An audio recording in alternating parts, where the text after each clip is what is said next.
I'm Liz Dunn. I'm the Safeguarding Learning Project Development Officer for the Safeguarding Children Partnerships across Leicestershire and Rutland. Helen introduced me earlier, and I've just come to talk to you about two sort of updates that we've had in our procedures. One is the threshold for access to services, and the other is practice guidance supporting children and young people who self-harm and or have suicidal thoughts. This is actually an action from a child safeguarding practice review, a local child safeguarding practice review. And what that action is that we should share information about the thresholds and practice guidance in an event like this in a safeguarding matter. So that's exactly what I'm going to do. And the reason that action's in this safeguarding practice review is because there's concerns that people A, don't know about them, and B, aren't reading them. So that's what I'm hoping to encourage you to do by just giving you a quick flavour of what they're about. So the first one is a threshold for access to services for children and families in Leicester, Leicestershire and Rutland. And you can see that the links at the top of the slide on the right hand side. So when you get the slide, you'll be able to go straight through to access the threshold for access to services. It's across Leicester, Leicestershire and Rutland for the Safeguarding Children Partnerships. And this is the main premise of the threshold document. These are the 4 tiers. These are the thresholds in this sort of windscreen that we have here, windscreen rainbow. We like to call it all different things.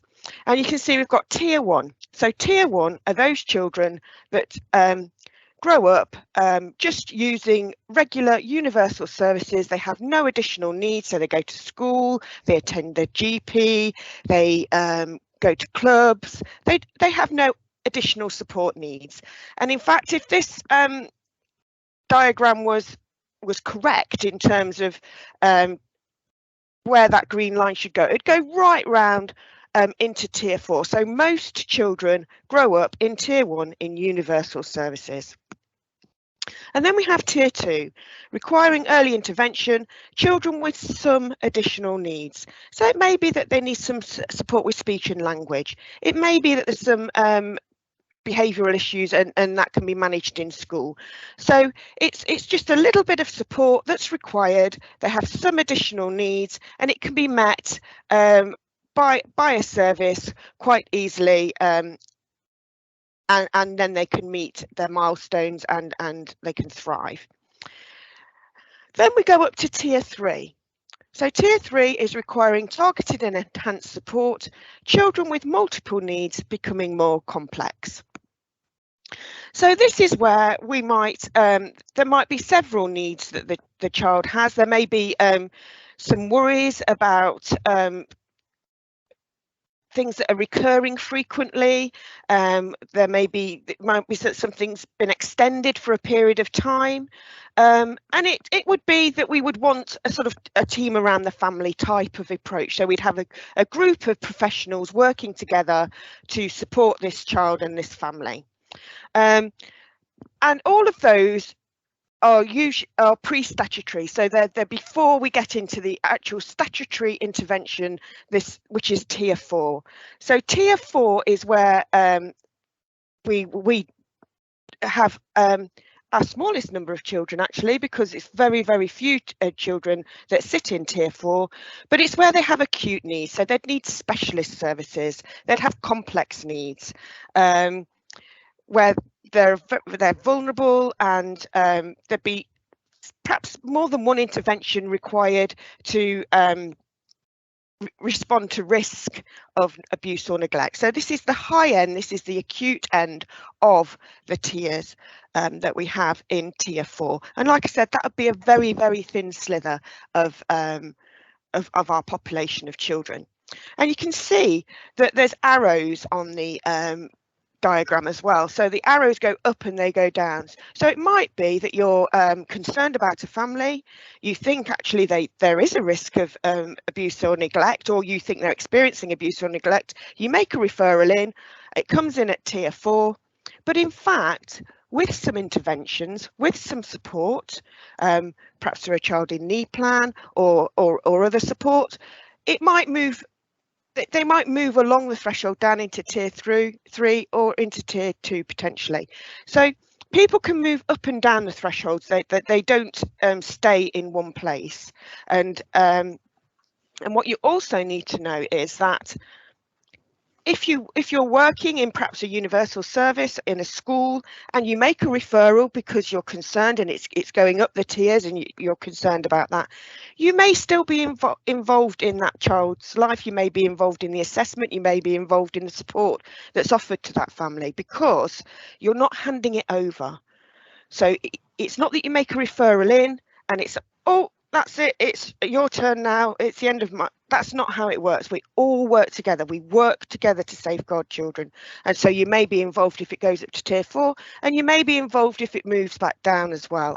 So we work together to safeguard children, and you might actually be the person or the people who've got the best relationship with the child or the family in order to support the work that's being done, the interventions that are happening.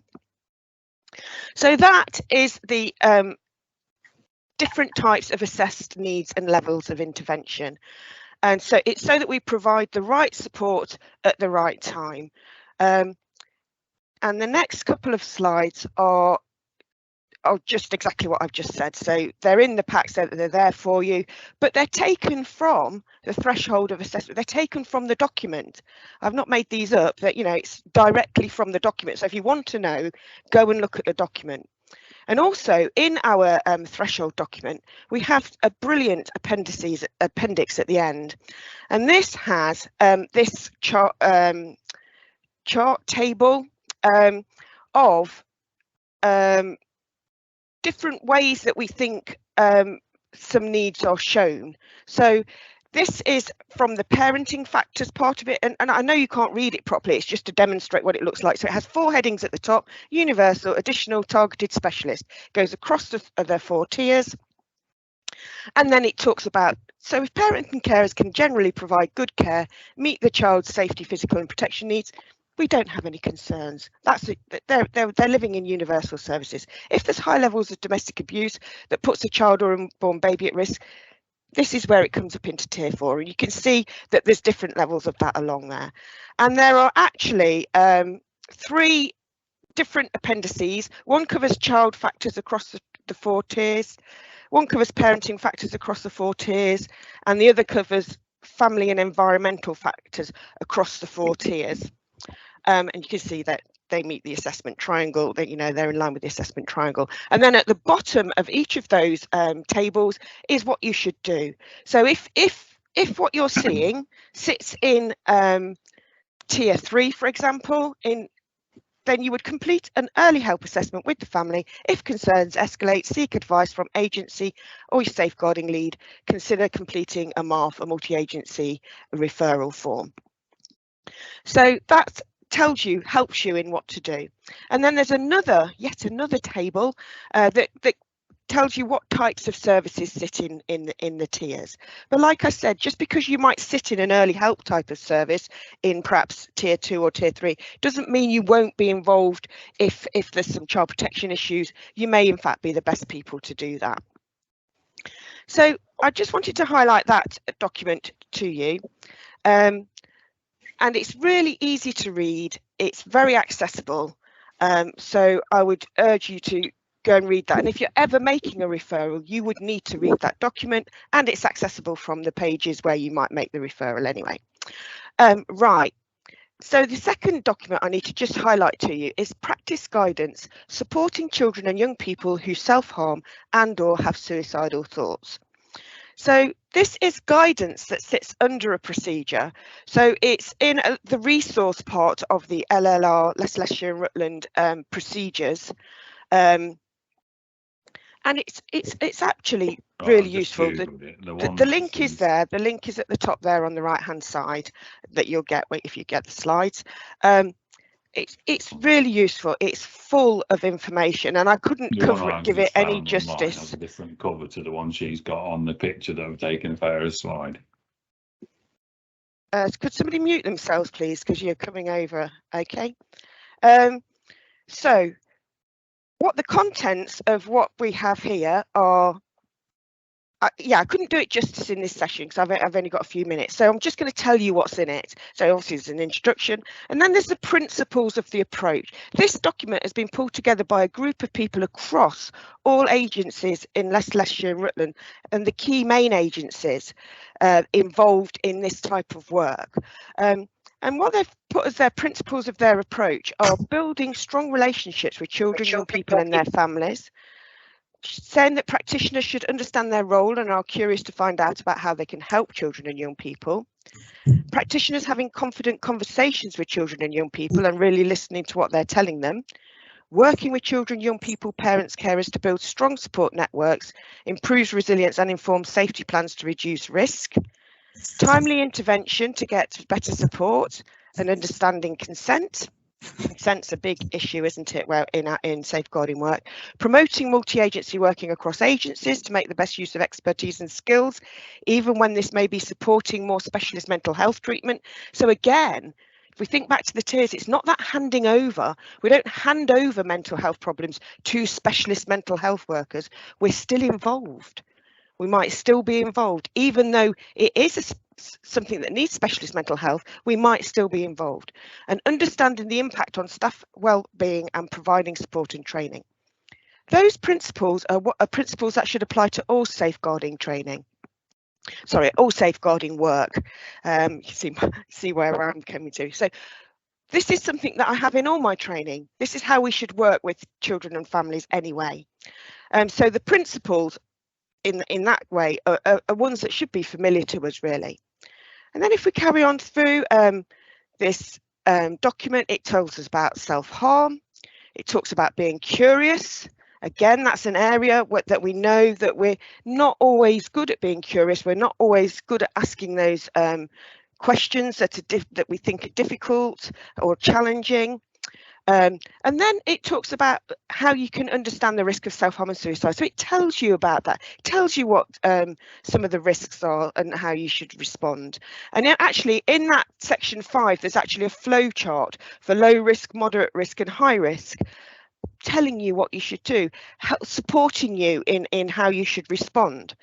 It talks about understanding consent. So like I said, that can be an issue that worries us, but it talks quite clearly about when and how you should gain consent or why you might need it, how you might provide ongoing support. So it might be that a referral is made into a specialist mental health service, but how do you provide ongoing support? If it's a crisis, what would you do in that situation? How you get further help. It talks about what training there is available for practitioners, and there are sessions available across Leicestershire, Rutland around mental health issues. And then it has a list of resources as well. It has Appendix 1, which is an example, examples of questions to ask children and young people when considering the next steps. So some really useful practical tips on how to work with children and young people. Do's and don'ts, really helpful sort of top tips document. And then Appendix 2 is about a safety plan. So that's something, if you're working with a young person, a child or young person, you might be able to fill in with them. And then that gives you a point of reference for the next time when you're working with them, or when they might have a crisis, for example. Okay, so that's the end